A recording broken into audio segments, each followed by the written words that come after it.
I'm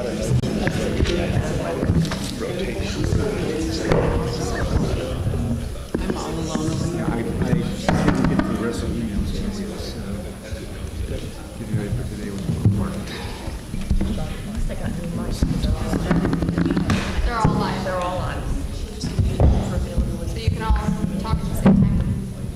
And all talk at the same time. Be careful what you wish for. Joint governing information. Sure. Yeah, let's do what we can do. Okay, let's start. Roll call. Good afternoon, everybody. We'd like to start the Joint Governing Board and Implementation Board. Roll call, please. Board members Ariano, Tucker, Here. Constantine, Here. Little, Here. Tate, Here. Herrera, Camus, Forwadell, Courtney, Wasserman, Here. Semidian, Here. Schmidt, Here. Lazat, Here. Clara. Do we have a quorum? Do the calculations right now. Vera, You need 4 members for the governing board. governing is good. For quorum, 1 from each agency. Mm-hmm. And you need 7 for the implementation board. We have It doesn't 7. matter which agency. Perfect. Okay, we're good. Madam Vice. Great. Thank you. At this time, I would like to open the floor for public comments for items not on the agenda. Anyone in the public would like to step forward? No? Okay. On to item number 1, approval of the minutes of the July 18th regular implementation board and regular governing joint board meeting. Does anybody have any questions about the minutes? So moved. Second. Do we have a move and a second? All in favor? Aye. Aye. Passes. You know what? I have my glasses.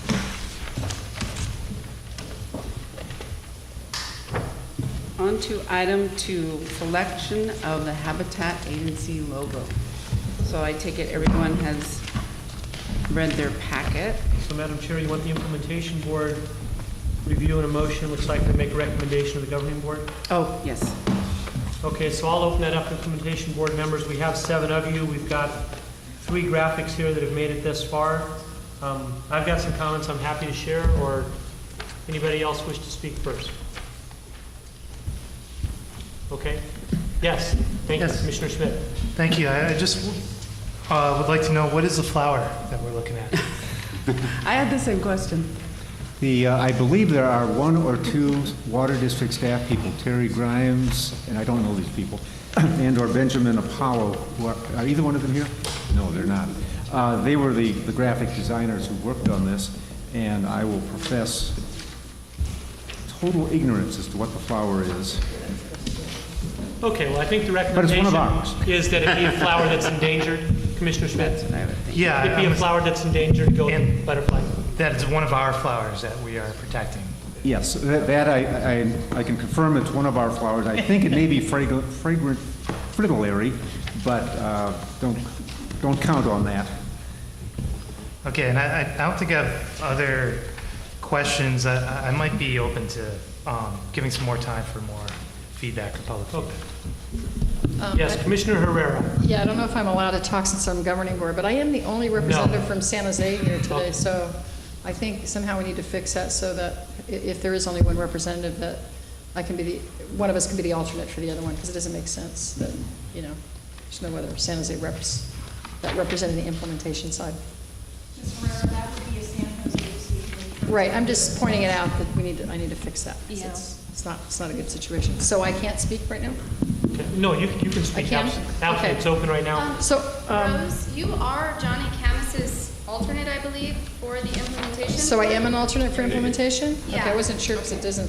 That's my understanding, so. Okay, then great, then I'll speak as the alternate for the implementation. Okay, that's good, thank you for clarifying that. So I like elements, I like some elements of all 3 of them. The one that has the flower and the buildings in it, I like that a lot because it encompasses development as well as the habitat. And so I think that we need to have both, but I like the font, the stronger font that's in, I guess, the first one. It has more bold font.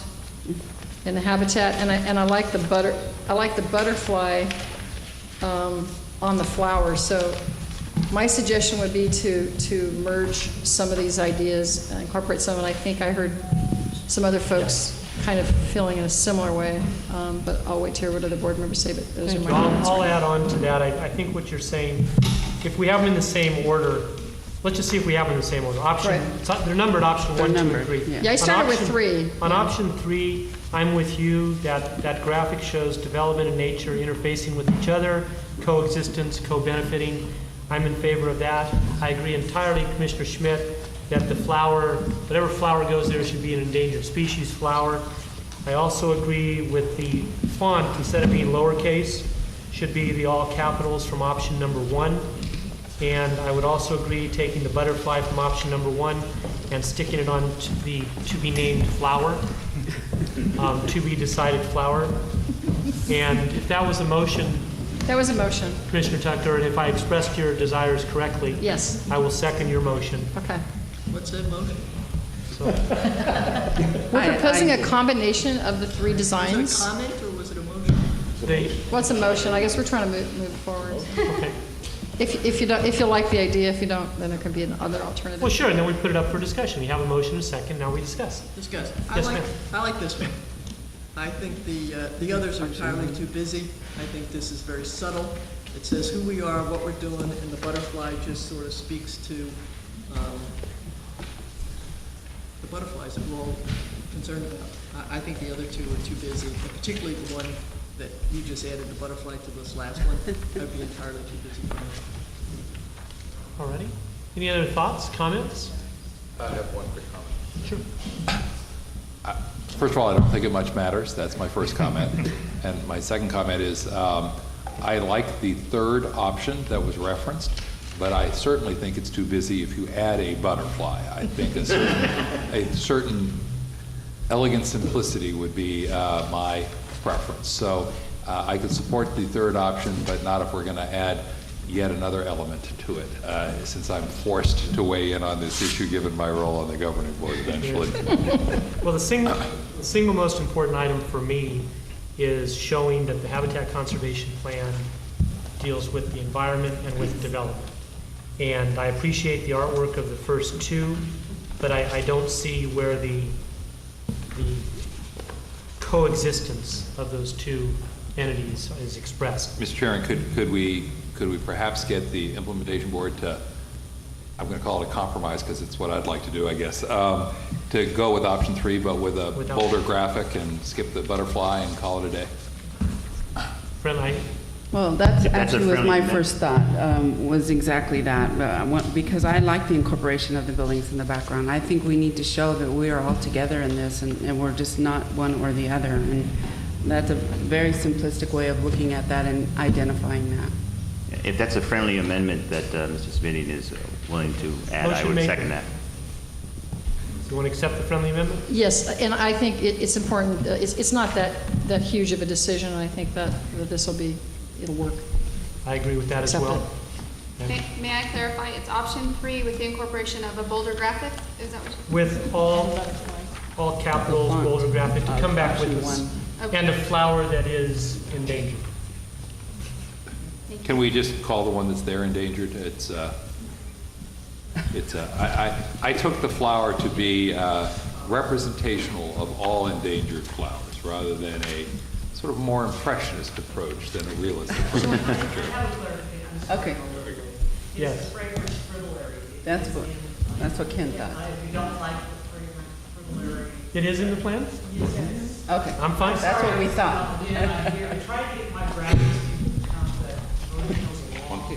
Now that I know that, I really think we should leave the flower there.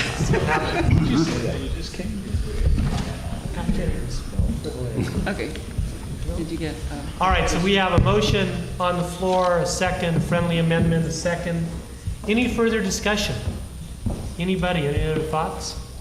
Well, I'll voice my opinion. I thought the first one, the simple one, was the best. If you wanted to add a building, if you could add it over a Y on the right-hand side or something like that, and keep it simple like you suggested.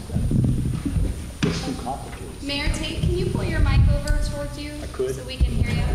Thank you. I could. But I'm not amending anybody's motion or anything like that. I just think you're getting it too complicated. Any further discussion, comments, anything else at all? Okay, well, I'll call for the question then with the motion and the flowers and the no butterfly and the amendment and all the rest that we have.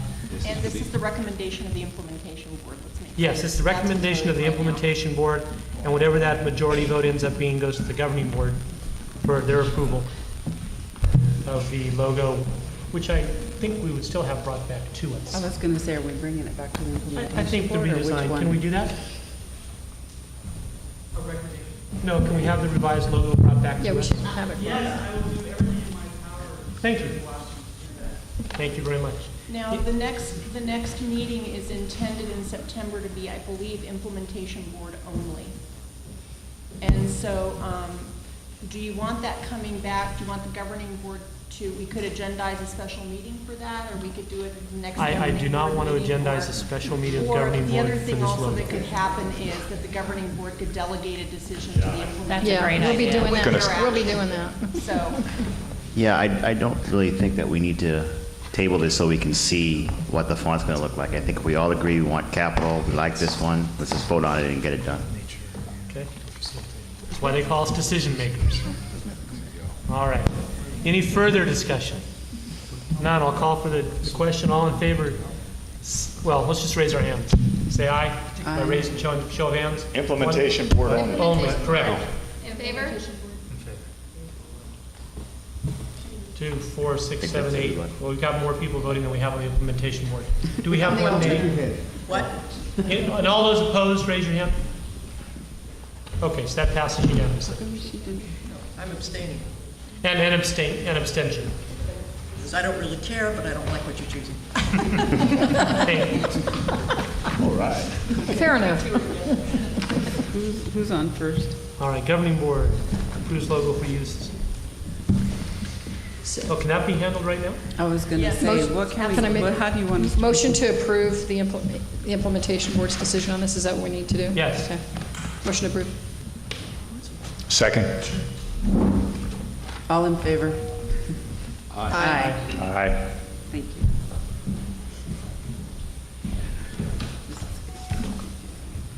So who's up next? Item 2. Are we still on item 2? We're on item 3 now on the agenda. Report from the interim executive officer. Thank you. Thank you for that action. When I try to explain to people in the rest of the world what I'm doing, I tend to say this is a new organization and we're dealing with everything from what the logo should be to major policy issues. So at least we seem to have the logo issue under control, and that's appreciated. But it does indicate the range of what we have coming to you. A couple of different comments on on my report, which is, and the recommendation is to receive the report. There are no actions on this.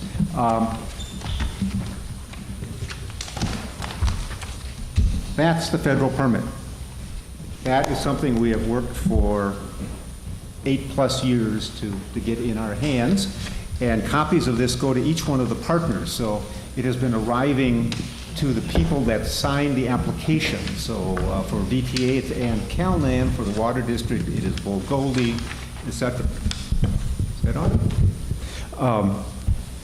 So anyway, the permits are, I think all have been found now. They've been coming through the mail.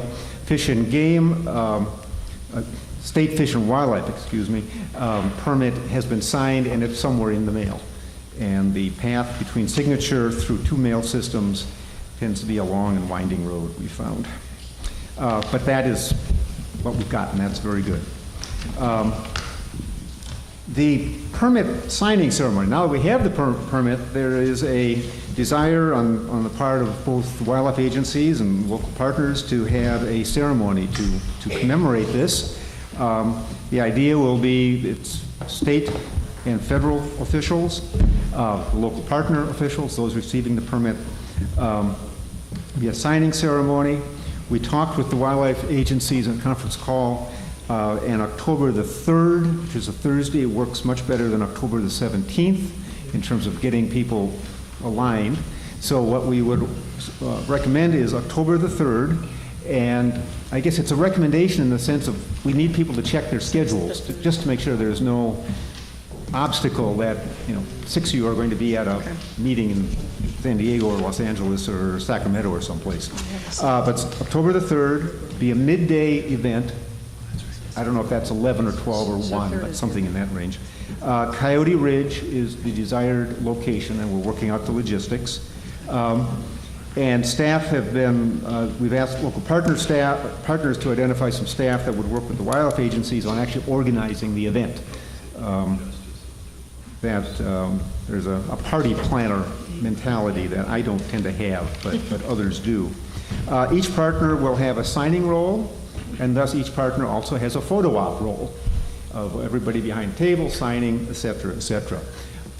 Fish and Wildlife Service has indicated they would like to try to get somebody of some note from Washington to come. Within Fish and Wildlife Service, this plan is a very high priority on a far bigger scale than just California.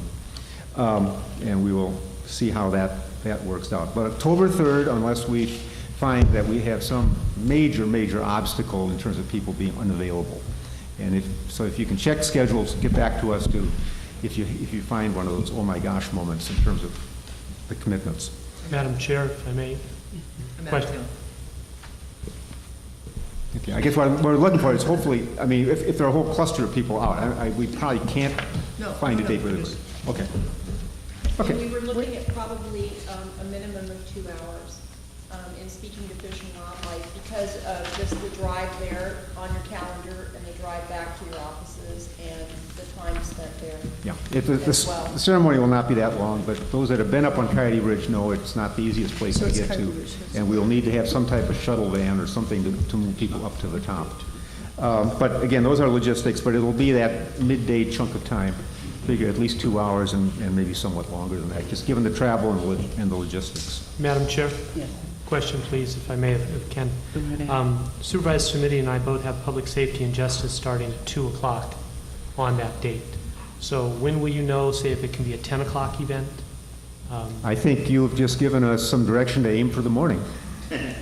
Okay, how do you want us to submit to you? Is that good enough? Thank you, yes. Okay. The key is promptly. And that was prompt. Okay, thank you. What day of the week is that? You have your- Thursday. Thursday. the 3rd. October 3rd. And we have a VTA meeting at 5:30, so. Oh, yeah, we will be, There's a few of us on we'll be VTA. certainly done So another well reason the before morning's 5:30. better. So if we're Morning. done by 1 o'clock, that would suit the purposes of Yes. Okay, good, thank you. Anything else on signing ceremony?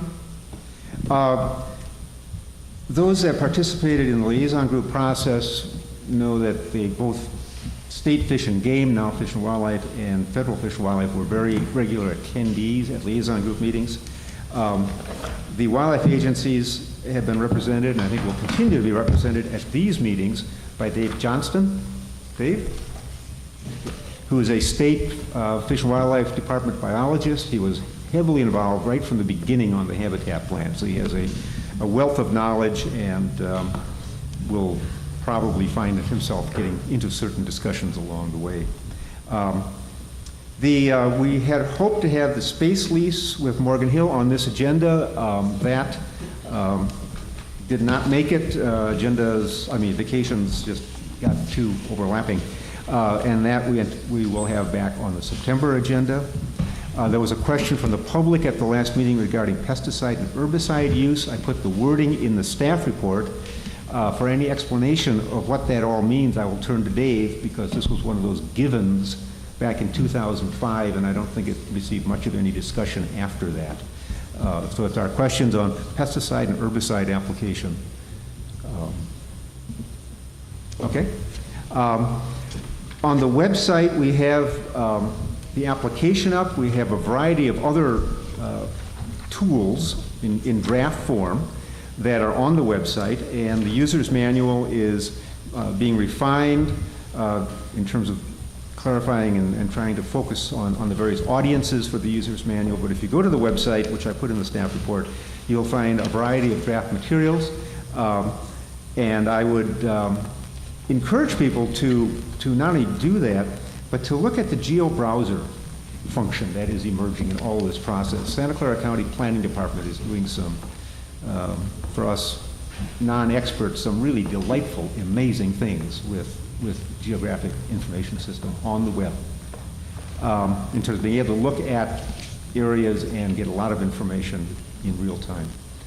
And then last, in September, we will have the beginning discussion of participating special entities. I see I reversed the words in the staff report. Participating special entities are government agencies and regulated utilities that are do not receive permits under the plan, but can, with the implementation boards, with the Habitat Agency's approval, the board's approval, receive take coverage. And they are recognized in the plan. They have an important role because these are oftentimes community organizations that need permits, and getting it through the Habitat plan is a far easier way to do that. And we are dealing with a increasing list of organizations and interesting list of organizations. So the participating special entities process will bring some benefits to certainly the Open Space Authority, but I'm working with Gavilan College, San Jose Water Company, UC Berkeley Blue Oaks Research Preserve, Caltrans. We had a meeting Monday at District 4. Had a call yesterday from someone working on a project for the Peninsula Corridor Joint Powers Board that needs permit coverage. So these are starting to come in, and we will get to this. And I wanted to highlight that as a benefit of what is going on out there in the world. So those are items that have been crossing my desk, and I thought would be worth noting. And again, we'll bring the participating special entity item back at the September meeting. Any questions? Any questions for Ken? I'm just thinking on item number 4, the space lease with the city of Morgan Hill. If we all wrote a letter and the 16 of us signed it and we sent it to the mayor of Morgan Hill, that might help expedite the Thank you. I have a question on that, too. So I wasn't here on any previous discussion that might have been had, but that's moving along. Is there any issue with that, or that's? No, the direction that we are going is to have the Office of the Habitat Agency located as part of the Morgan Hill City Hall, city government complex. Leslie can give or the mayor can give what used to be our city hall. What used to be the city hall, building adjacent to it. And the idea is that we ask for various locations. Morgan Hill stepped forward. And the sense is that having the office of the agency within the permit area makes sense, since much of the activity will be South County and areas. That to have it on the edge of the permit or even outside the permit area did not seem as user-friendly. So we're moving toward getting a lease agreement, which is essentially a lease, signed, and then Morgan Hill will also be providing some staff support for that office area, and we'll be working with their computer system, and they're helping on the website, et cetera. So there are a lot of details that need to get pulled together on this, and that's what is happening. And we thought it would be on this agenda, but too many people out of town on vacation. But we don't see anything that would cause us to need to look at any alternative No, site. it's just a logistical issue of tying Okay, great. 6 different ends together. It's things like preparation of exhibits and finessing some of the language in a couple of places to really talk about the timing of moving in versus when staffing can occur, things like that. So it's really not insurmountable. Okay, any other questions? Seeing none, thank you very much, Ken, for a very thorough report. Moving on to item 3 on our agenda. Oh wait, that was item 3, sorry. Moving on to item 4 of our agenda. Do you want me to read this whole thing? Is that The ordinance title? Yeah. I can read it aloud. Okay. An ordinance establishing mitigation fees for new development within the geographical study area of the Santa Clara Valley Habitat Plan, including fees for land cover, nitrogen deposition, serpentine, burrowing owl, wetland, temporary impact, and the endowment fee component, and plan preparation cost recovery fee component mitigation fees. Okay, so we've had several public hearings on this topic, But I do want to give an opportunity one more time for anyone in the public to step forward and ask any questions or have any concerns. If not, then, which I don't see any, I would like to hear discussion and or a motion. And Chair Tucker, we also, just for the record, have no correspondence from the public on this item either. I checked with the clerk before the meeting. Okay, thank you. Go ahead. I have a question. Thank you, Madam Chair. I wasn't at the July 18th meetings, so I'm not sure if it was discussed. I didn't see it in the minutes if it was discussed, but I wanted a little bit of clarification as how the pricing was determined, because if it's based on the house price index and the CPI, the consumer price index for San Jose Sunnyvale area and also Santa Clara metropolitan area, why wouldn't it be the zones where the majority of the habitat plan is going to be implemented, which would be South San Jose, Morgan Hill, and Gilroy? Okay, let me ask Bob Spencer from Urban Economics, who's here, to reply. Yeah, go ahead. It's Bob Spencer with Urban Economics. I was the author of the Nexus study. It's my understanding, I was working with some colleagues on that particular part of it, but so I don't have all the details. It's my understanding that it's the geographic area that does most closely represent, that it doesn't get more fine-grained than the one noted in the plan, that is the Santa Clara County area. We can't get data below that level. That's my understanding. For that kind of index. You can't get house price index and consumer price index for the South County? No. The Bureau of, it's the Census Bureau that pulls this together, and they don't go down below the county level. In fact, most of their indices are for multi-county areas.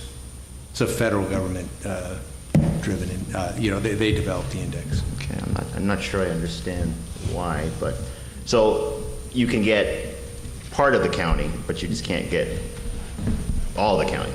Is that what I'm understanding? Yeah, well, no, it's my understanding that actually it does apply to most, if not all, the county. If nothing else, it's the metropolitan area of the county. What would be the next area bordering that probably extends way down to San Luis Obispo or something like that. So you'd pick up an area that would be much different than this local area. Madam Chair, if I may interrupt for a moment.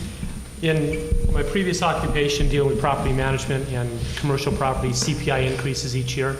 We're on the mailing list, a postcard comes out every 60 days or every 90 days, and it lists the federal government's calculation of the consumer price index for these various areas. And there's a San Francisco-based area, there's an Oakland-based area. As far as San Jose goes, back in those days, it was San Francisco, San Jose. And now they've refined it to San Jose Sunnyvale. But there's only half a dozen different geographical areas that the federal government identifies for CPIs within California. Okay. There's a Los Angeles, a San Diego. I don't know what you would do with a Fresno where you would group that in. But there is nothing specific in the CPI, and this index that's being referenced is the one that mortgages and commercial leases and such are all tied into. But there's nothing that takes into account that describes and includes South County. Okay. Thank you very much for your clarification on where the numbers came from. And if I could ask you, Commissioner Wasserman, would there be that much of a difference then between the CPI of North County versus South County? It's a consumer price index, and it all depends on if you're doing the CPI of Gilroy or Gilroy San Martin or Gilroy. It wouldn't be a whole large difference, but if you were going to compare, again, the Habitat Plan includes San Jose, along with Morgan Hill, Gilroy, and South County. And I'm sure there's a little, if somebody did the work, and I don't know of anyone that does, there could well be a difference in CPI in any given 60-day or 90-day period between San Jose or South County. That could do. But over time, what you're doing is you're saying, okay, we're going to use this statistic going forward. It's a snapshot, and it's an app. That's all that it is. I understand it's like that. using the 10-year note on your mortgage versus the 5-year. Right. But the reason why I bring that up is because, especially if you're going to use housing prices, they're going to be a lot higher in Sunnyvale, North San Jose area and Santa Clara than it is going to be down here. And that can be if we're talking 1% or 2% difference, that could be a lot when we're talking about $15,000 fees per acre But the for index developers. the index should only deal with the delta, the change. Yes, yeah, that- It only deals with the change exactly. in, Yes. so it's not comparing. It's my understanding that we're using both. Is that not correct? It's a both CPI? Well, it's the CPI and then there's a housing index, but the index shows the percent change from the previous, and you're both nodding your heads, 60 to 90-day period in home values. Okay. So you may have an $800,000 home and you may have a $500,000 home, but it's the percent change in that.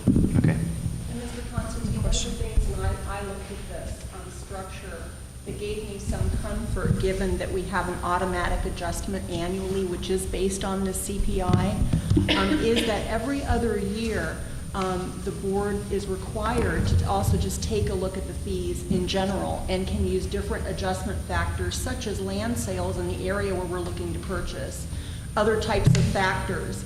And so this is sort of the stopgap year to year, every year that you're adjusting to try to keep up, because usually fees are behind, in particular with land purchase. And so, that gave me comfort that you're required to really take a look at the whole fee package anyway every other year. This is not something that's going to continue unchecked. Well, that's a perfect segue to my next question. Now, when you're saying every other, are you referring to the annual adjustment that we're going to look at? No, I'm referring to the periodic adjustment. Okay, because there was a couple of things. There's an annual adjustment, and then there's every 5 years we're going to undergo a complete review. Right. So if you could give me clarification on both of those. And I'm going to refer to our consultant. Where I'm looking in the plan is pages 9-41 and 9-42, which talks about the annual adjustments and how we come up with that, and the periodic adjustment. You have more in the Nexus study, so if you can address that. The annual adjustment is, as we have discussed, driven by a widely published and used indicator, the relative delta year to year. It's administrative, doesn't require board action. The 5-year adjustment is not only good from a policy perspective, because you have a lot of factors that could change somewhat differently than the inflation index, but also it's statutorily required under the Mitigation Fee Act to go back and essentially redo the nexus analysis every 5 years. So you're complying with both, say, good policy and practice, as well as a statutory requirement. And we just completed that kind of review, the first review for the East Contra Costa plan. I was part of the team that did that. They just got to their 5-year mark. And it's interesting, these indices actually, in using those indices over the last 5 years, comparing where they were after 5 years in the use of the index versus going back and tearing apart every assumption and redoing the land appraisal and everything else, we were in a couple percentage points. Okay. So really the indices, it gave us a lot of comfort that those indices really do help capture the changes quite well. But the 5-year would be a full bottom-up review, looking at every assumption, taking into account fees paid to date, revenues to date, future development to occur, and basically making sure that new development continues to only pay its precise fair share of those overall costs going forward. All right, thank you very much. I appreciate the clarification. Thank you. Any other questions? Yeah, go ahead. So in terms of the biennial review of the fees against actual and projected costs, in that review, if we find that it's not, that there is some adjustment that needs to be made, that is part of this, that they can make that adjustment? Yes. Okay. And the annual adjustments and all of these processes, they've been, I wasn't at the last meeting, but I assume, I know fees have been discussed at previous meetings, and has a development, I assume this has all been shared with the development community in terms of these adjustments of fees, and we've heard that. This was discussed for about 2 years. Yeah. Yes, I will. Some of these, some of these changes, have we modified some of this, though, in terms of the plan, No, these specific changes? Is there some difference? The basis for the fees, the cost model, the cost, when the draft habitat plan came out in 2011, there were a lot of reactions in terms of too big, too expensive, et cetera. The local partners went through a process of scaling the plan back The methodology that we're talking about here hasn't changed. The methodology in terms of the adjustments was based on finding a well-established and very likely to continue set of indices, rather than trying to do something locally every year, which would be a major, Yeah. major problem. I'm satisfied with what you're using as to base And that. as far as the indices. development community, we did some more outreach after the last meeting, and had a couple of calls. A major one was from Building Industry Association, and in fact, I met with Chris Ann Giles this morning on a number of things, and I asked her about the fees. She said, "Fine, no, we're okay," and I don't even think I'll come to the meeting. Yeah, I guess the only change, I'm just trying to note, was there any change? I guess the automatic fee increase, that's additional, right? That it's automatic every year, is that? That So, has always okay, been. that's always been there, okay. Then no The change. automatic Great. is built in, and it can be a decrease. East Could Contra be. Costa went Yes, through that was- fee Right. decreases with It's the gotta be recession, so formula. the Okay. fees- That was the the indices point, go the up and down in decrease. response to economic Got activity. it, okay, thank you. Okay, so this, I believe, is a vote of the governing board. I'm sorry, I have one quick question. Oh, go ahead, I didn't see you. What's the effective date if we take action today? If you take action today, the ordinance will be effective on October 14th. We are required, it does not take effect for 60 days under the Mitigation Fee Act. And I believe the reason is that 60 days is the limitations period for challenges. And so you would know if you can actually implement at that point or not, or if you have a challenge, if somebody enjoins you. And it's 60 days after a second reading, yes? Yes, this is the second reading. And we had some minor amendments, though. Were the minor amendments incorporated into our first vote a month ago, or have they been minor amended since that time? There was, I can take you through those if you desire. The resolution is exactly the same, setting the fees. The actual, the fee ordinance has been changed in a couple of locations. I believe Commissioner Schmidt, or Board Member Schmidt said, corrected a date on page 2. That has been done. And then as a result of comments, not the motion, but as a result of comments, I included language that talked about the increases, the automatic, the periodic increases. And so you again, can find that. my question goes not through the chair, my question goes not to the substance of the amendments, but as a process question. If we're required to have a first reading and a second reading, presumably the second reading is supposed to be identical to the first reading, and then 60 days after the second reading, we have an effective ordinance. And I just want to make sure that we've had the lawfully required first and second readings. And the reason I'm nervous is because what I'm hearing is that the ordinance language on the second reading is very slightly, but nonetheless different from the first reading.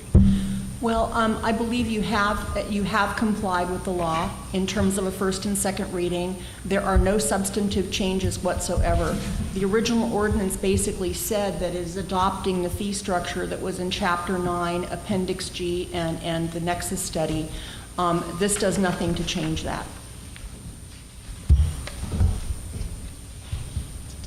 Okay, does that answer your question?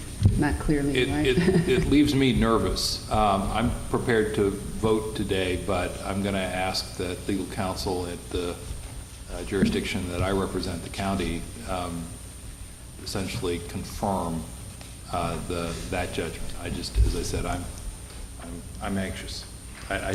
Here's where I don't want to be. I don't want to be in a situation where there's a spitting match about all this 2, 3, 4 years down the road on a project. And when somebody comes back looking for something to argue about, this is what they use to pursue a litigation strategy based on a technical flaw in the adoption of the ordinance. I think we know that this is a litigious world. I think we know that fees are the subject of debate inevitably with somebody, and I'm a little anxious when we talk about amendments. There are quite often non-substantive minor changes that are made to ordinances between first reading and final adoption. It does not invalidate the ordinance. You may have a different rule at the county that requires that, something in the charter, I'm not sure, but generally, based upon general California law, that is not an issue. If there were a substantive change here, then I would say, yes, you need to go back and do another meeting and then come back, but there is no substantive change here whatsoever. Moreover, there is a limited time for anyone to challenge the adoption of this ordinance, so it will not be an issue 2 or 3 years down the line. It would be an issue likely Thank you. within the next, couple of months. Thank you, Madam Chair. I'm prepared to vote aye today, but I will be asking my county council to confirm the same conclusion about the minor amendments. Okay, well, thank you. Do I hear any other questions? How about a motion? Motion to approve. Second. Fees. Okay, we have a motion to approve by Commissioner Herrera, second by Mayor Tate. And the governing board, please vote. Aye. Is this a roll call? You can do roll call? We can do a roll call? I think so for Can this. do a roll call on this one. And if I could have clarification whether the motion is including the ordinance and the resolution, or whether the motion is number includes- one, the it- ordinance. Includes both. If that's, So does the we can do second. that. Item 4, 1, and 2, to be exact. Okay. Board members Tucker, Yes. Constantine, Here. Tate, Aye. Herrera, Aye. Wasserman, Aye. Semidion. Aye. Thank you. Vote passes. That's a big move. It is a big move. Thank you all very much. On to item 5. Chair Wasserman. Thank you very much, Chair Tucker. The item before us is the authorization of the interim executive officer to select appropriate insurance carriers or carrier and enter into contracts for insurance. Can anyone take over? Just as with any agency, we need insurance. My thanks to the assistance, the great assistance of a county staff member in the risk management area named Lance Posito, who has been extremely helpful in connecting up our needs with his contacts and application forms, et cetera, et cetera. We put $20,000 in the budget, which was also in the cost model. He thinks that that is more than enough to cover the insurance costs, but they may be over $10,000. And my authority as interim executive officer is to approve contracts up to 10. And so the request is to delegate to me the authority to sign contracts over 10, but not to exceed $20,000. Thank you. Any questions? No, I was just, Oh, go ahead. Ken, I was trying to pick up of the kind of the breadth of the insurance package. So right now, the entity doesn't own land, but at some point will own land, and would that be part of what ultimately would be part of this package? And so if we acquire land this year, does this need to change? This is the simplest insurance situation the agency will probably ever face, because there's no land, there's no property, there are no cars, there's no equipment, et cetera.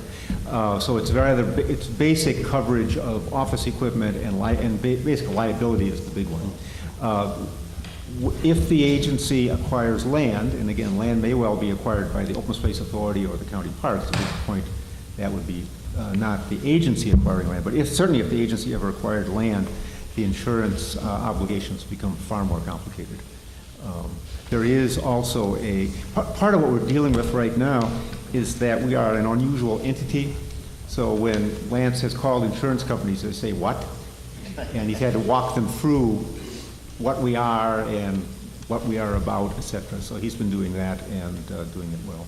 But I would expect in a year or two, this will be a more complicated item and cost more money. Currently, what you're looking at, Joe, is three Yes. types of insurance. You're looking at liability, you're looking at some property, because we will be leasing premises, use of premises from another agency, as well as the few pieces of property that we own. Director's liability is another large one, and the agency has the obligation to indemnify and defend lawsuits against the local partners arising from the administration of the habitat plan, or the decisions it makes. So that is also a component of the insurance as well. But those are the three that should be being looked at right now. Thank you. Thank you. Please. a question. This is technically a nonprofit, a public nonprofit entity? Yes. So I was just going to mention, there is a nonprofit insurance exchange that you can... There's a JPA exchange. We contacted them, and the process there is to make an application, then they come out and tour your facilities, and then decide whether you're eligible to come into. We would be 4 months down the road before there would be any insurance. What Mr. Sposito is doing is tapping into his contacts, that provide insurance for public agencies, and working with them. And I so that might can- send you the name of a insurance exchange that works with nonprofit entities only. In working with an Yeah, EDC so application that certainly recently, may be the useful. rates were extraordinarily good versus regular public, private insurance. That's super. There's certainly no reason you can't change insurance carriers, down the road. We can get the insurance that Right. we need now. We can look into what she's proposing. Right.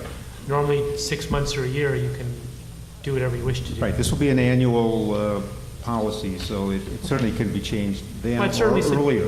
Yeah, if we can get that information and have that in hand, and contact ahead of time when this one expires.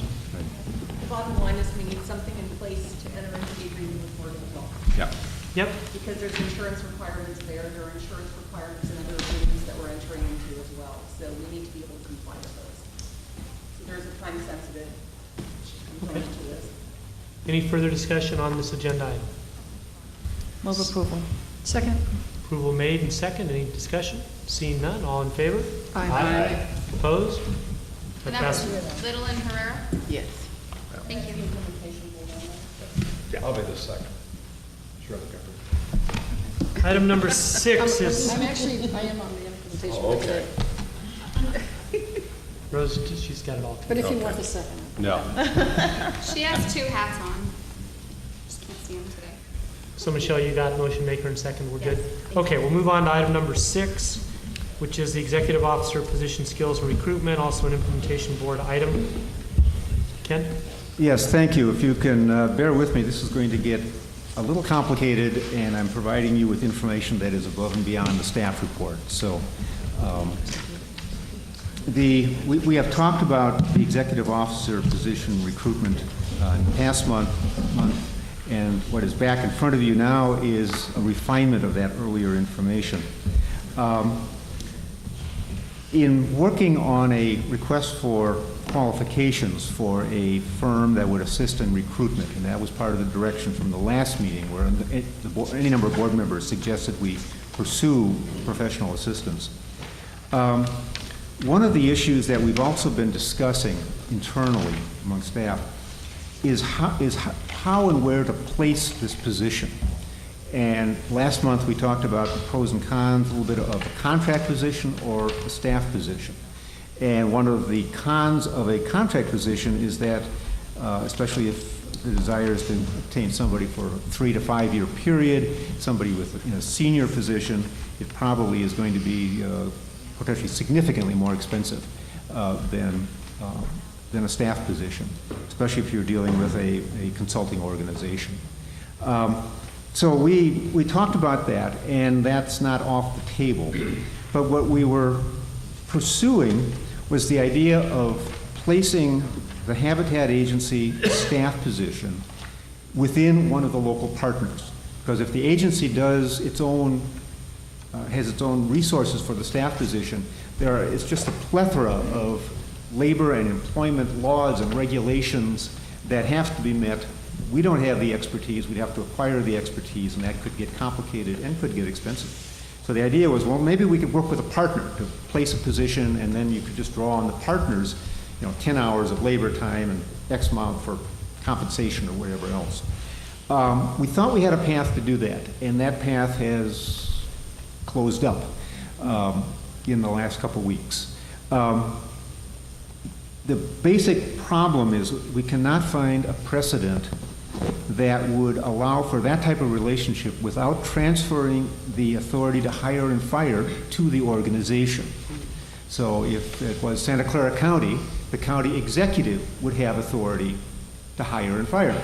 And as you could have a situation where the implementation board and the governing board say, we want option A, and the county executive says, no, I like option B, and that's the person we're going to either hire or fire.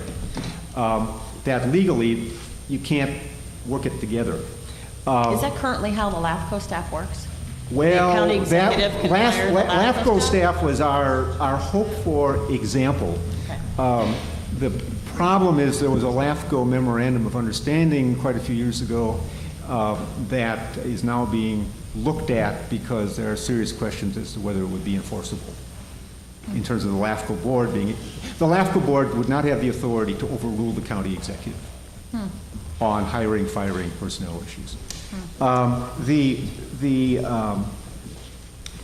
And that has certainly become even more complicated issue than it was a month ago, or even when the staff report was being put together. So the staff report, the recommendation number 2 is to authorize the interim executive officer to enter into preliminary discussions with one or more local partners regarding the potential to provide staffing, including compensation and benefits, to the agency. There still may be some way to try to contractually do that, but you can't do it in terms of putting the position in an organizational structure. So it appears right now that the recruitment services we need to address and work with us to address the what I'll call the organizational location of the position, how that fits with all the other rules and regulations. And then there's the compensation level. And then there is the recruitment effort. So last month we talked about recruitment effort, but it's expanding somewhat. The target right now for a recruitment firm is to get back to the board in September. That was ambitious to begin with and is even more ambitious after the complications of the last week. However, when I was working on the packet today, it struck me that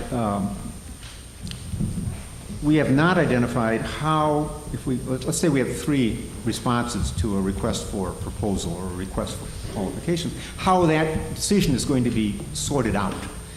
And there's a sense among staff and myself that members of this group, implementation, governing board members, that may well want to be a part of that review and selection process. And we don't have a specific proposal for you, but my recommendation is to modify the motion to give the implementation board chair direction to work with me on the specifics of the final selection process. And the intent would be to expand that process and not have it be a staff process or a management team process. Because I think you folks should have, and I think will want to have some involvement in that decision. I've talked about the organizational location issue. There's a key assumption that is underlying all of this, and I want to raise it, and I'm raising it so that it's out there and people either concur with it or say, well, times have changed. When the liaison group was struggling with the issue of what this organization was going to look like, an underlying assumption was that the Habitat Agency needs the authority, the power to control its staff. The flip side of that is no one partner trusted another partner enough to say, gee, we'll give you we'll give the county, the city, Morgan Hill, whatever, we'll give you the responsibility for running this program even though it's our permit. So there wasn't that level of interest in pursuing a one partner is in charge and running the program. And that's underlying the assumption that the executive officer needs to report to, be hired, fired, responsible to the agency, not one of the partners. And so if there's something wrong with that past assumption, or if times have changed, it would be good to note that. But that's my operating assumption. That's our operating assumption. The last point in all of this is that in the staff report, there are expectations. There are 4 expectations and then a list of skills. And we talked about them last time. We've updated them for this staff report.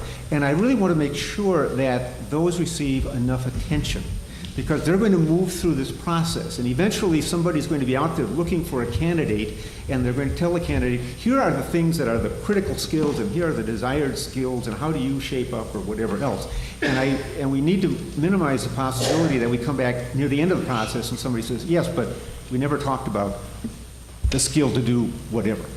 And so anyway, that's in the staff report. It's not an item that needs to be final today. It's going to continue on. But I wanted to highlight that because it's a critical part of the recruitment page.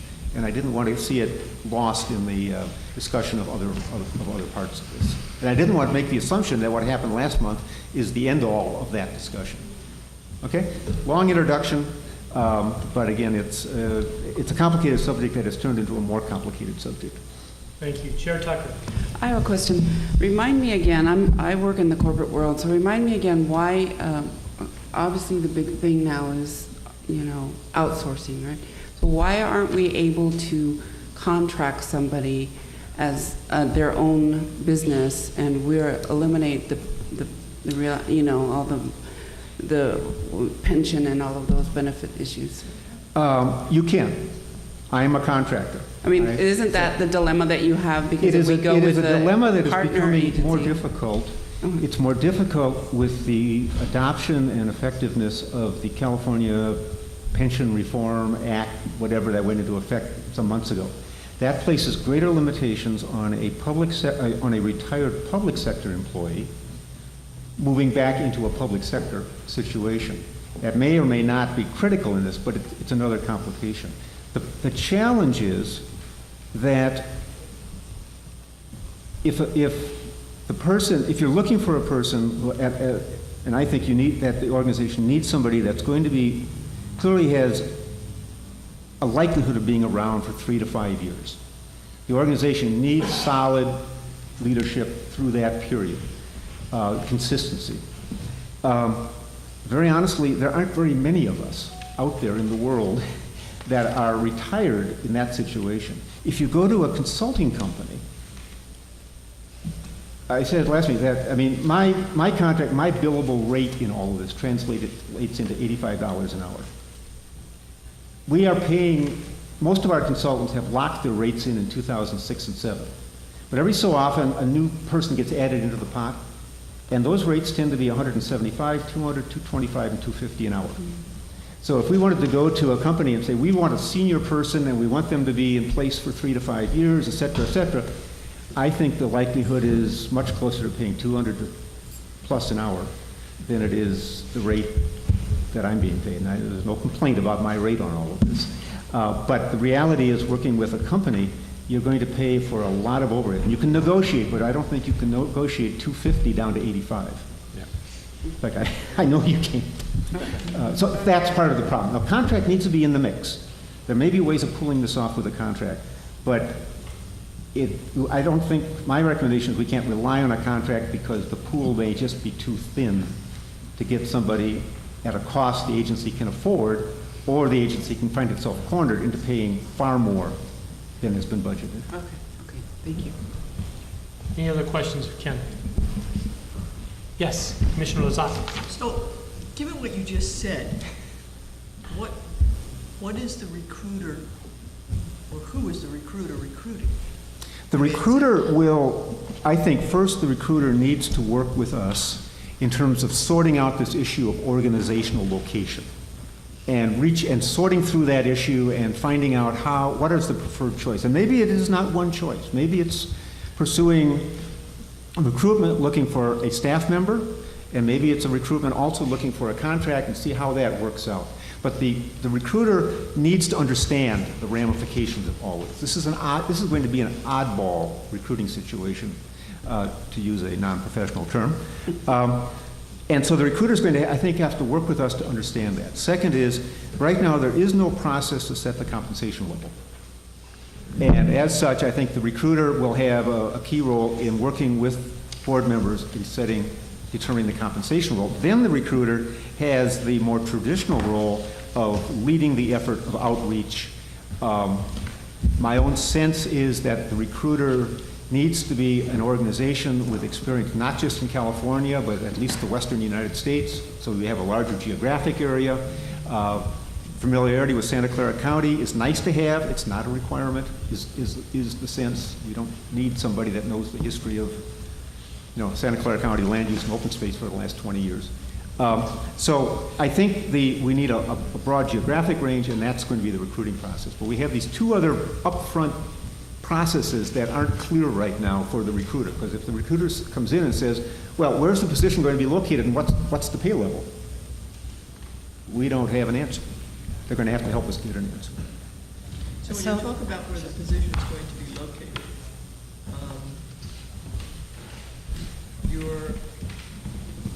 are we back to the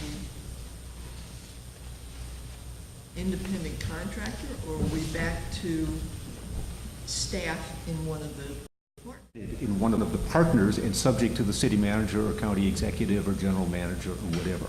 And if I'm wrong on that, tell me. But that was the longstanding assumption in the liaison group process, that we didn't want to go the way of turning over administration fundamentally to one of the partners. Joe is in too many of those meetings. Yeah, well, if I can step in a bit, though, there are other permutations to contracting with a local partner to provide services. Having done that before, for example, with other agencies, there are benefits and detriments of that model, depending on how you set it up contractually.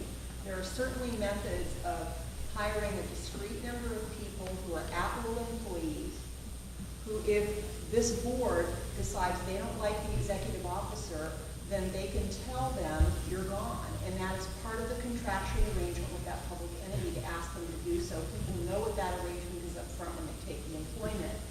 As long as it's for for lawful reasons that you're saying goodbye to that individual, then, it will work. That there can be tensions there, though. The setup that is often not advisable is when you take that person on as staff that is civil service staff, where they have appeal rights and everything else, and you can't just say, goodbye for a non-discriminatory reason. And that leaves the agency that is housing that staff member stuck with somebody that they can't use necessarily in another position. So those are the positives, some of the positives and negatives, but you can make contractual arrangements. It's up to negotiation. It's whatever you can do and whatever one of the agencies may be willing to provide. So really, I think that the direction here, and correct me if I'm wrong, is that Ken may explore some of that with some of the agencies during this period as a potential option, but that he's asking to move forward with a recruitment, and obtain a recruiter to see if we can handle that, as a contractual arrangement with an individual or a private group. But the problem we ran into in the last week and a half is that the model we thought was out there disintegrated. It can't be used because the model that's out there, the senior county staff members said, I know what's written in the agreement, it's not enforceable. The staff person reports to the county executive. So that threw us back into, oh my gosh, now what do we're casting about for other contractual obligations or other contractual ways of doing this. But we've not seen a clear path and some examples of how people have done that and avoided some of the pitfalls of getting a person into the civil service system, and then what do you do with the person if they don't perform? Thank you. Commissioner Little? So, that being said, you expressed a few minutes ago that you think that potentially one of the better candidate pools would be from a retiree, public agency retirement pool. So if they, in fact, were someone working through a partner arrangement, they couldn't work full-time. Well, so I don't profess to understand the amendments to the public employee retirement system, but it is a booklet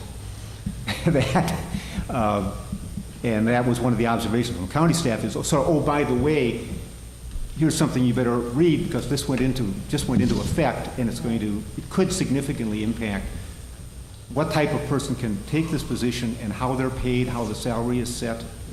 The salary setting may not be part of this agency's responsibilities because you have to meet state law and you can't go beyond it. So it's another whole area that got tossed in this week or a week and a half ago, that sort of left us even more sure that we have a quandary.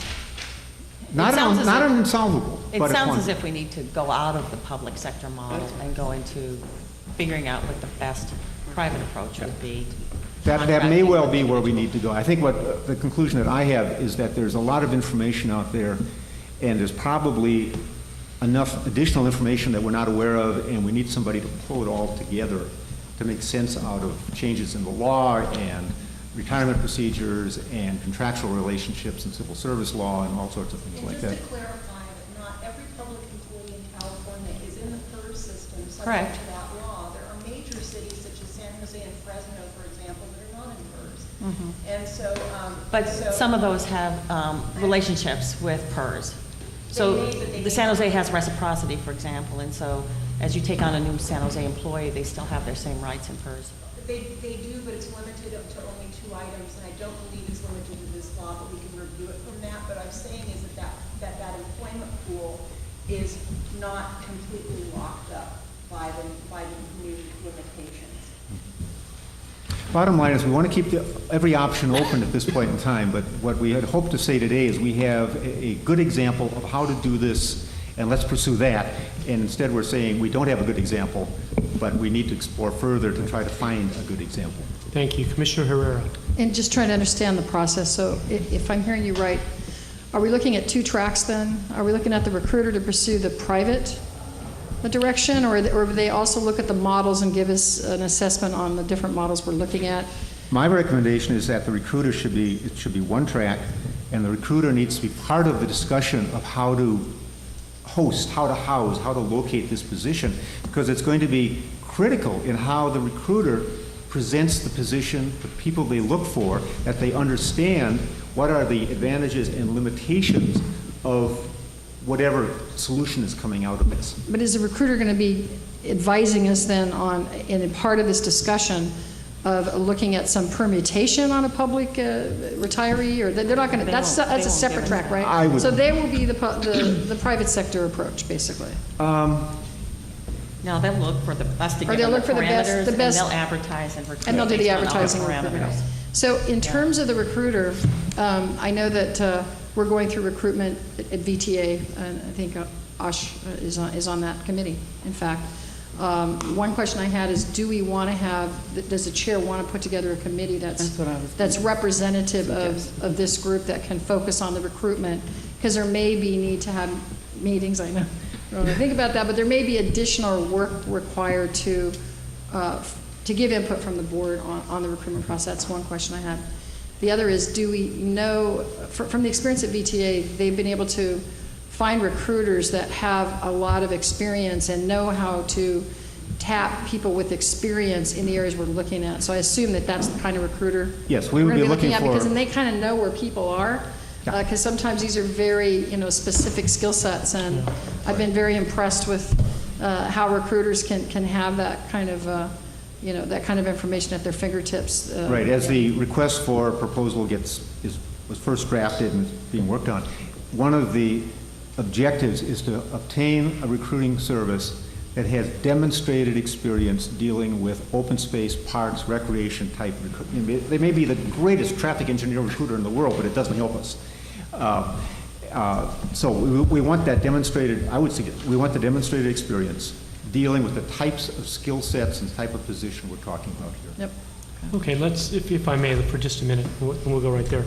First recommendation from staff, and I think it's hitting on what you just said, was they were looking for providing direction to the interim executive officer for the preparation of executive officer recruitment documents and the selection of a recruitment organization for consideration at our September meeting. And I just want to, we've got 2 items here that staff is asking us to consider and take action. Commissioner Schmidt. I just want to get back to Ken's original comments about, there are 2 issues regarding that preferred path. One was the civil service issue, the other was hiring and firing. So the civil service issue, I think, might be insurmountable if whoever we want to hire gets slotted into that position. That's a factual issue. Hiring and firing, I'm not so sure that is insurmountable. As a legal matter, it might be that, let's say if it were with the county executive would have the final authority, but we would control the money and presumably the responsibilities as well. So if we wanted to fire somebody and the county exec didn't, I assume we could say, all right, we're not paying for that person anymore, plus all that responsibilities is not going to that person anymore. I've learned enough in the last week and a half to know that I don't know a lot of things, and that's one of the areas that I wouldn't profess to venture into. My knowledge level is not anywhere close enough to try to respond to that. Okay, Yeah, Brian, I think it actually goes the other way is the bigger concern. is you don't want the executive director to be in a position where they're butting heads with the agency that they quote work for, that all of us as a collective group are supporting that individual, but because of some project issue, there's that personality clash and they have the ability to then fire them without our consent. That's, I think, the bigger issue. Okay, Yeah. okay. Leslie? I was going to just tell you, I still have just a little bit of heartburn with some of the assumptions on, I mean, we've got the critical skills and desired skills, and then the expectations pieces. I know that most of the skills leave out the transactional piece based on the assumption that the Open Space Authority or county parks or whatnot would be doing negotiations, acquisition, and all of that kind of thing. Pardon? That's not the correct assumption? Well, I was just the reading observation here. is that most of the land purchase activity is assumed to not be the Habitat agency of purchasing land, but it would be county parks and recreation, open space authority would have most of the land acquisition work over the course of implementing the Habitat plan. That's exactly what I just said, I Yeah, think. right. You're But correct. you said, no, that's not correct assumption. Not necessarily. Not necessarily. The agency could also own land as well. So, Barry, you just asked for feedback on the skills and whatnot, and I see in the critical skills and the desired skills, I don't see much transactional request, familiarity with real estate appraisal, blah, blah, blah, and any kind of negotiation. So my thought was, we probably need to just put something in those desired skills. I agree.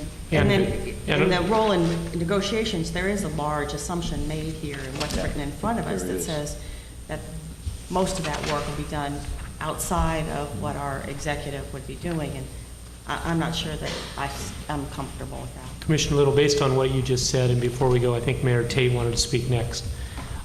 Based on what you just said, and earlier, Commissioner Herrera brought up the idea about a subcommittee, okay, being on it. Would you have an interest in being on part of that subcommittee? I may have a timing problem. I'd love to do the work, but Okay, I don't know, so I could get back to you on that. okay. Mayor Tate, well, did you? I did Nope. not, but I'm just an observer here on governing boards. Okay. Anybody else? Yes, Joe. I was going to echo Leslie's comments that even if the agency's not going to own the land, we, at the end of the day, are going to be a source of the funds that are going into it. So I think we do need to make sure that as a part of the individual that they at least recognize a good deal and kind of whether the money's being spent wisely and negotiating for the right thing. So I think it is at least a desirable, if not critical. I agree with you. All right, implementation board members, what we're charged with here, and we have to give a response back to staff, and we're all elected leaders and policymakers, we should be able to do this. Providing direction to Ken on what should be in the recruitment documents, how we should go about that. Do I have any motion, any definite? And Linda, my do you- recommended addition to that is to give you authority to, or direction to work with me on the specifics of the selection process. Okay, I You see. may have that authority already, but I think it would be good to have it on the Do you need a record. motion? And to put that in wording, it would Due be to to esteem. modify recommendations to give the Just trying to implementation recruit board you to chair esteem. direction to work with the interim executive officer on the specifics of the final selection process. Okay, I'm not dying to do that, but if there's not 2 or 3 other people that want to get together and be part of working with I'll Ken, have- Well, I think you need to appoint a committee. I mean, you're the chair, just I tell appoint- people you're on the committee. I appoint If it was in Commissioner the Herrera. next- Okay, Not just me alone. okay. If And it was who in the else? next 3 weeks, I could do it. Commissioner Constantine? Lazat? Who else? There's no hands flying up in the air. Thank you very much, Commissioner Schmidt. We have a motion, the committee of 2 is good enough? I'll make that motion. And working with you, too. With you, You're part of it. I'm part of it? Yeah. You didn't know that, did you? I thought chairs avoided that. No, I'm part of it. Okay. And this is for the purpose of giving our director, executive director, specifics on the process. I think, though, that as time goes on, and when you get the recruiter, you need a subcommittee that's going to be part of meeting the recruiter, meeting the candidates. You need some committee that's going to be interacting with this process on an ongoing basis until you do the recruitment. That's how I look at it. And then eventually the finalists would probably come back to the whole board. But during that interim process, you need a recruitment committee. That's Okay. kind And of- are we using a company that does this national search brings back recommendations. We've got to determine whether or not we then have them weed it out and bring us who they think are the most qualified. Right, but we'd And- meet the recruitment committee, representing the board, we'd meet both Okay, and then the boards, we'd four meet of the us recruitment committee. go through that and then bring it back to the full implementation board Give and some the input governing on, board. on what they're asked for at this meeting, and then we'd be looking at the candidates as they bring them forward, Okay. or whatever process it ends up going. And again, the names of the people are, just since there wasn't, Commissioner Schmidt I and was trying to Herrera. volunteer her. If it's in the next few weeks, I'm waiting to have a surgery scheduled, so I don't know if I'm going to be here or not. Can we tag team it then, and if it's the next few weeks, you can have input, and then I'll be your backup? Can we do that? Is that okay? If you're asking me, no. I would like to I'd like to get her input if she's able to in the next few weeks, though, because I think she's got some really valuable input on this process, so. Otherwise, I'm always happy to help. Okay, so Ken, put down Commissioner Little as well, alternate pinch hitter, whichever way we go here. I'll be there as well, and we'll come up with a place to meet, okay, which, given the people that we have here, will be more towards county location, San Jose location. And we'll give you our input on what the headhunters should be searching for, and then they'll go do what they're paid to do, bring back recommendations, we can vet those recommendations, get them down, and bring them back here for the board to consider. Okay, does that handle 1 and 2, Ken, for you? no, that handles number 1 as modified. I would still recommend that I be authorized to have some preliminary discussions, and I don't know quite what those are going to look like or whatever, given what's happened in the last week plus, but have some discussions with local partners regarding the issues we've been talking about.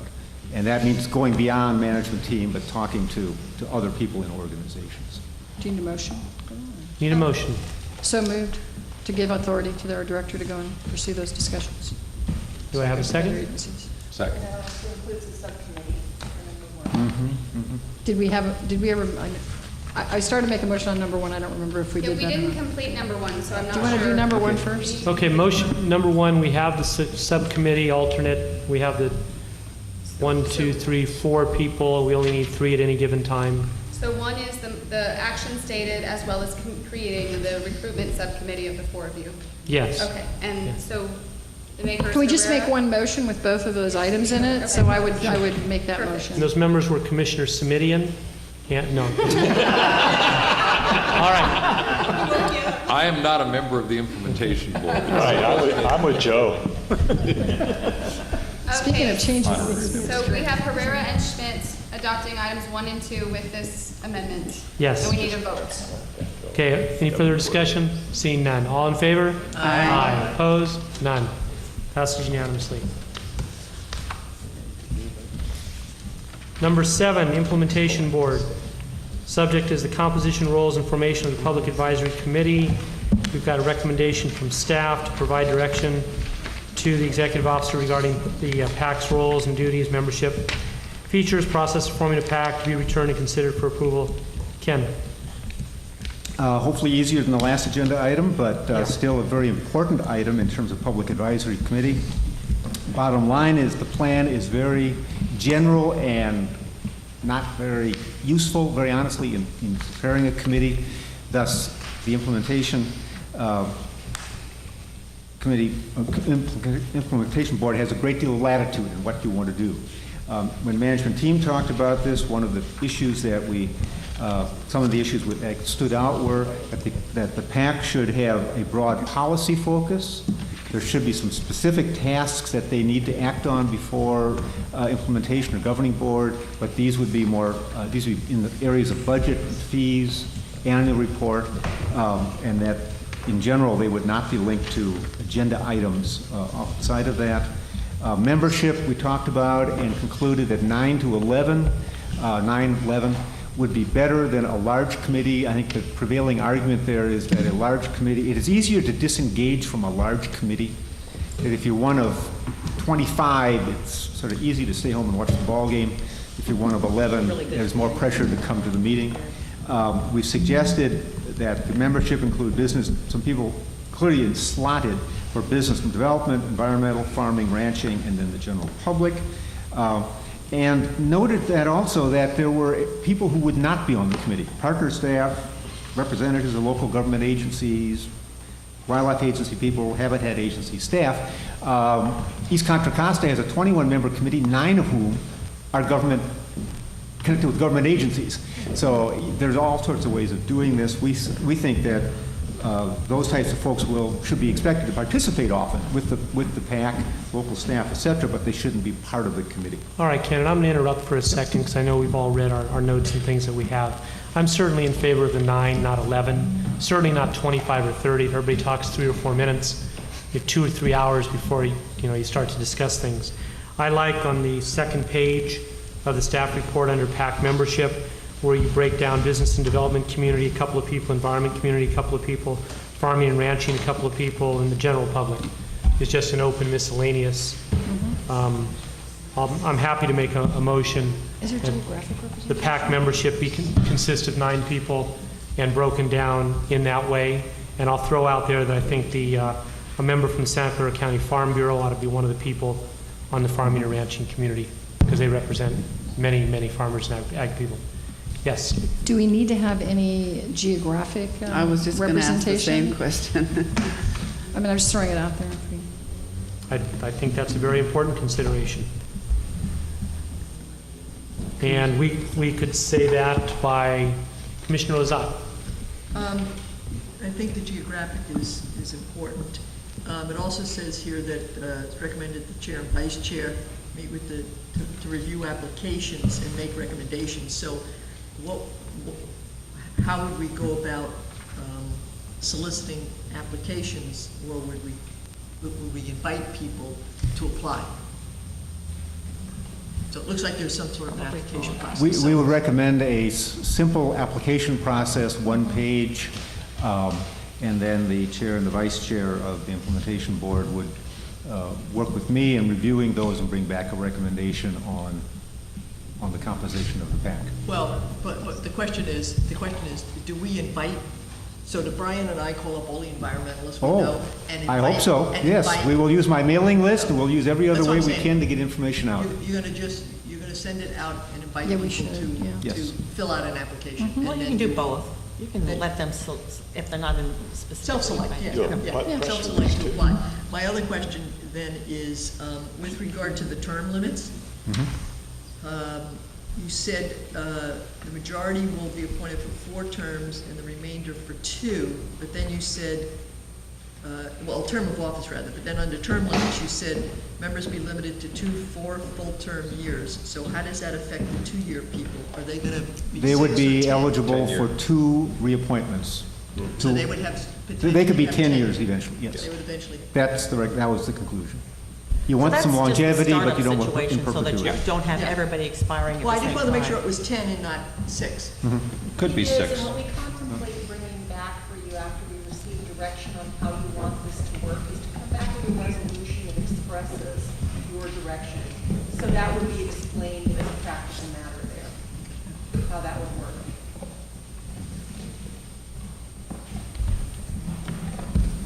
Yes, sir. A question on, kind of, it's implied through the reverse. It says, with the exception of the budget, fee schedule, and annual report, staff does not recommend a resolution require review of agenda items. So I guess we're saying is that they would be required to review those items.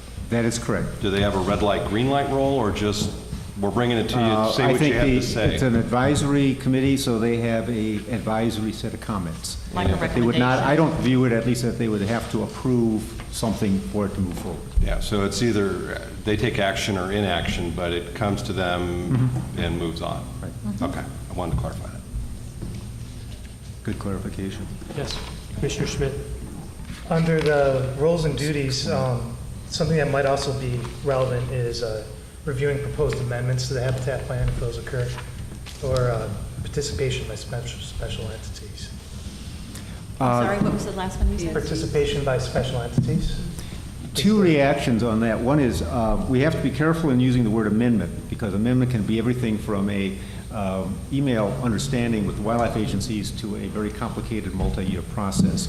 If it was the most complicated multi-year amendment process, as defined that way, I think then Public Advisory Committee is certainly correct, but there are a lot of things that are just clarifications that fall under the simplest type of clarification, but it's under the amendment category. Second is, on participating special entities, I would advise against it. I would advise against it for a couple of reasons. One is, this process for participating special entities needs to be expeditious.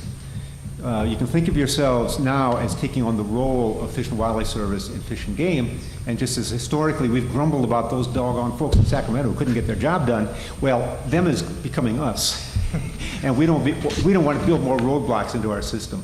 Second is, I think the participating special entities, the great number of those are going to be relatively small and very beneficial type activities. They're not going to be big controversial activities. In fact, we excluded from the plan most of the big controversial things we could think of in the future, like high-speed rail.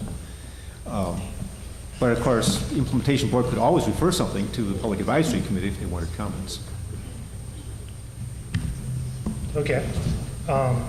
Yeah, I suppose regarding amendment then, maybe we're talking about, I think the plan defined major versus minor. If you wish to add major amendments, that would be fine. That'd be no problem at all. Okay. That's a long process. And just the part reference to one of the general public members could be a tribal representative. I don't know how many we get, but if there are more than one, I wouldn't want to say no. We tend to get one tribal group that is vocal and active. They did join the stakeholder group.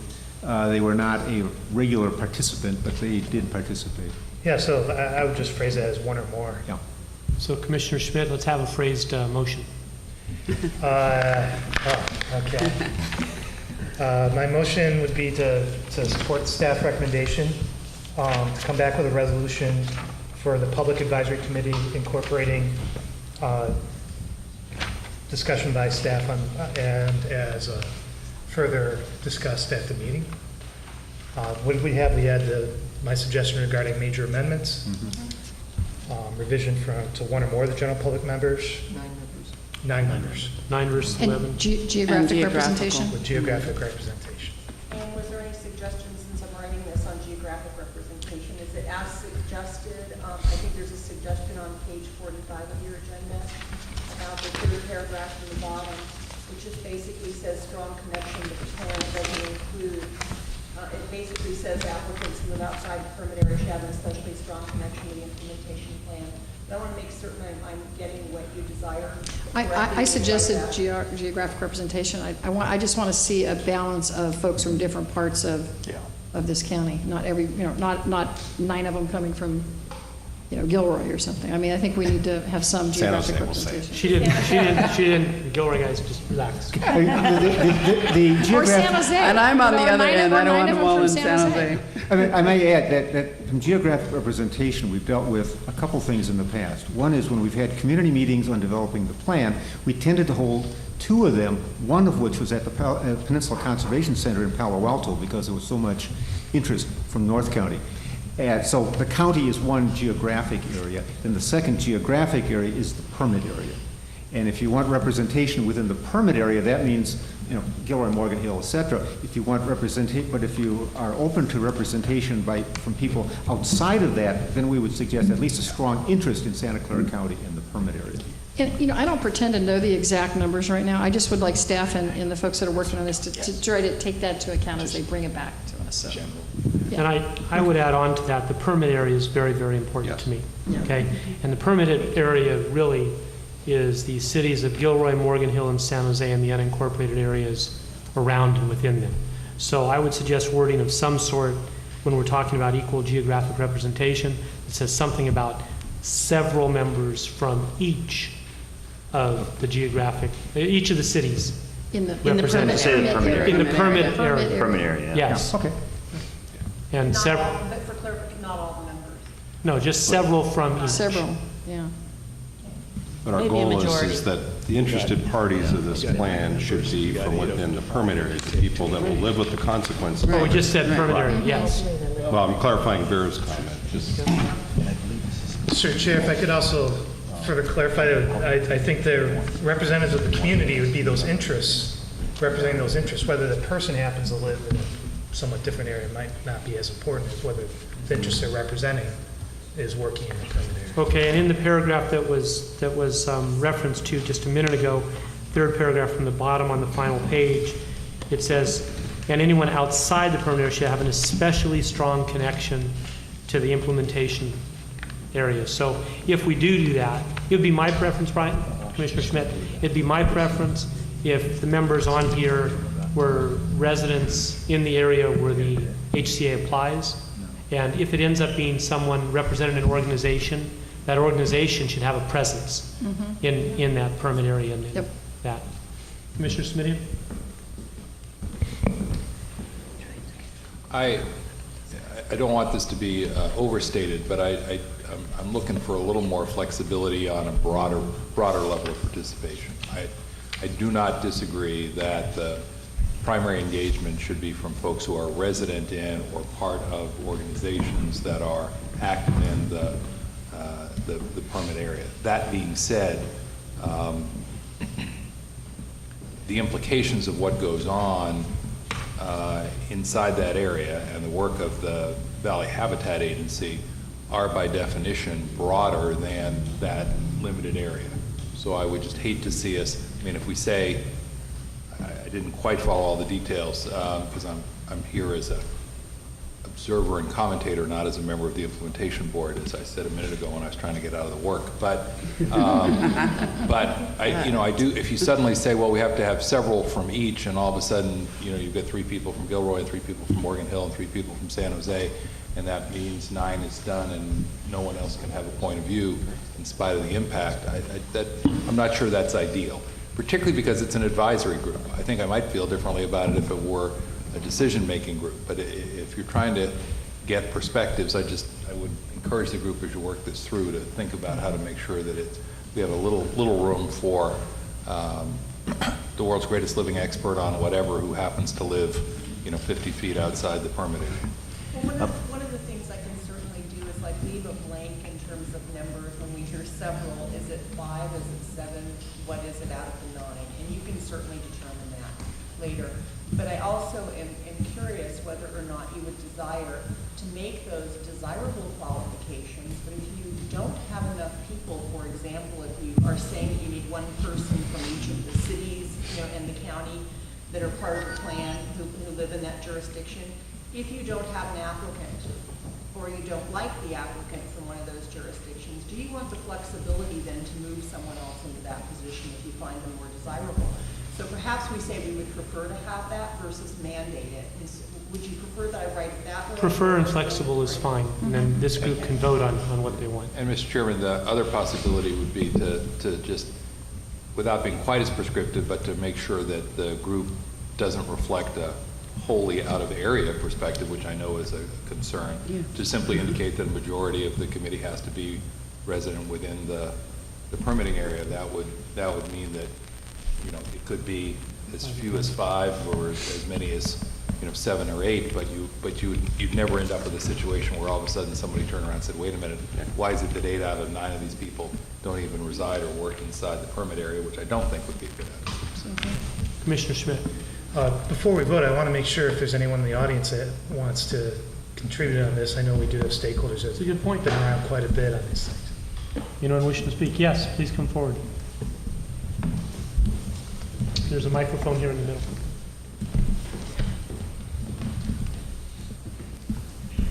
Shanae Kleinhaus with Santa Clara Valley Audubon Society. We work in the entire county, including the HCP cover area, although many of our members, including myself, when employed, don't live in the area. So we would like to be involved, and we have been for a long time. The other thing is, and I don't know how this would chime in, if at all, is that we have been working with industry to try to get big companies to contribute money. And we have been successful with Apple. We're working with others, trying to get them to contribute fees, whether it's because of boring hours or nitrogen emissions or other things.